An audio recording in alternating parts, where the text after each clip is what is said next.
कि अब इससे कहें कि तुम अगर वाल्मीकि थे तो तुम पहले क्यों नहीं जगे? कहने का मतलब यह है कि कोई घटना कब आपको ट्रिगर करती है, कौन सी घटना हमको कब ट्रिगर करती है, हमारे अंदर की कब रोशनी। बारिश में माचिस भीग जाती है, हम जलाने का प्रयास करते हैं, 15 काड़ियां खराब हो जाती हैं, अचानक उस भीगी हुई माचिस में से एकदम से रोशनी जलती है, तो भैया तुमने 15 पहले क्यों खराब करी? ये जो बात है, कहने का मतलब ये कि मैं जला रहा हूं। अब मुझसे कहे कोई कि आप सन 84 के दंगों पर क्यों नहीं बोले आशुतोष राणा? अरे मैं बोला तब मैं सुनने लायक ही नहीं था कि तुम मुझे सुनते। अब जब मैं आशुतोष हो गया तो मैं वक्तव्य दूंगा। क्यों? क्योंकि आपकी टीआरपी, आपको स्पॉन्सरशिप, ये तमाम चीजों की सुविधा है। अब हमने 84 में खूब बोलते जंगल में मोर नाचा, किसने देखा? तुम थे ही नहीं आशुतोष। तो जब मैं सुनने लायक हुआ, जब आप, अच्छा दूसरी बात यह है कि आज की तारीख में इतना अच्छा हो गया है कि अगर कोई घटना मान लीजिए चिंचपोकली में घटित होती है तो चेंबूर तक तुरंत पहुंच जाती है, because of social media, because of social media.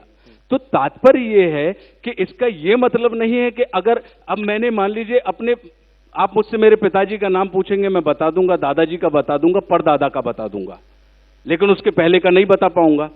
नहीं बता पाए तो इसका मतलब कि वो नहीं थे,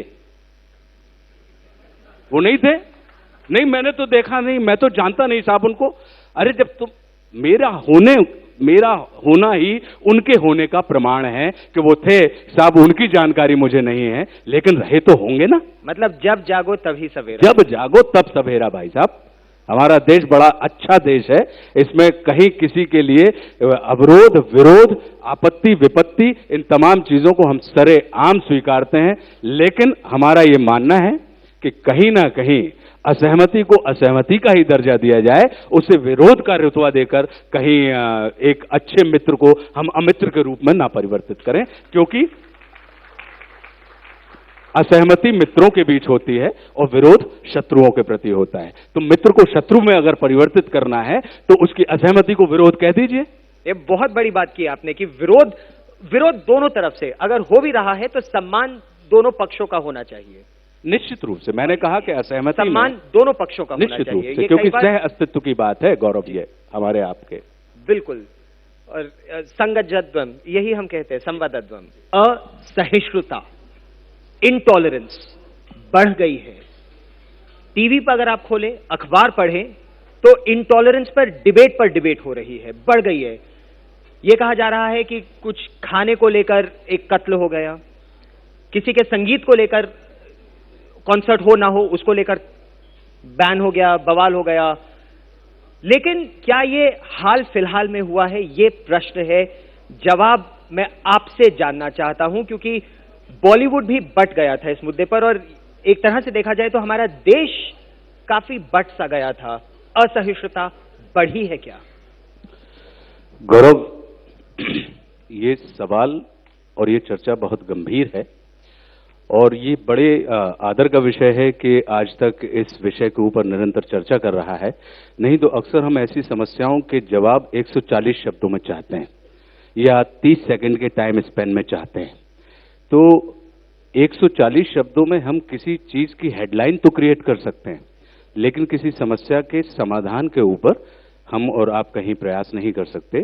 तो आपका ये जो सवाल है, तो सबसे पहले तो हम ये बता दें कि हमारा देश अगर पूरे संसार में जाना जाता है तो बड़े सहनशील और सहिष्णु देशों के नाम पे जाना जाता है, कि भारत को आप विश्व का बीज पुंज कह सकते हैं, पॉकेट एडिशन कह सकते हैं, क्योंकि इसमें विश्व में मौजूद तमाम संस्कृतियां, सारे वर्ग, सारे वर्ण, तमाम लोग यहां पर एक साथ एक समय में मौजूद हैं। आप भारतवर्ष के माध्यम से एक नए विश्व का सृजन कर सकते हैं। तो अब जिसको हम और आप कहते हैं असहिष्णुता, तो असहिष्णुता भी दो किस्म की होती है, एक मौखिक, शाब्दिक और एक भावनात्मक। तो जो शाब्दिक असहिष्णुता है वो परिवर्तनशील होती है, इसलिए उसका कहीं कोई महत्व नहीं होता। शाब्दिक असहिष्णुता ये होती है कि जैसे कोई पिता अपने पुत्र से कह देता है कि इससे अच्छा कि तू पैदा ही ना होता, तेरा मैं मरा मुंह देखूं। लेकिन शाम को जब उस पुत्र को बुखार आता है तो आप उस पिता को जिसने सुबह ये कहा था कि इससे अच्छा कि तू पैदा ना होता, वो रात भर वहां पर बैठा हुआ आपको पाया जाता है। तो जिस किस्म की हम चर्चा कर रहे हैं, तो ये मुझे लगता है कि भारत इतना विचित्र और इतना विशाल और इतना विविधतापूर्ण भरा हुआ उत्सवी देश है कि यहाँ पे इडली डोसा दक्षिण से चलता है और पूरे देश का स्वाद हो जाता है। बंगाली रसगुल्ला बंगाल से चलता है, पूरे देश का स्वाद हो जाता है। राजमा पंजाब से चलता है और पूरे देश में मिल जाता है। आपका पोहा जो है वो छत्तीसगढ़ से चलता है और पूरे देश में मिल जाता है। तो हम और आप सिर्फ संस्कारों के स्तर पर ही नहीं जुड़े हैं, हम और आप कहीं ना कहीं स्वाद के स्तर पर भी जुड़े हैं। लेकिन वो जितनी भी चर्चा हो रही है जी, अगर इसको इंडिया अबव पॉलिटिक्स के हिसाब से अगर हम करेंगे तो हम पाएंगे कि निश्चित रूप से हमारा जो विचार है, हमारा जो संस्कार है, वो सहनशील है, सहनशील था और सहनशील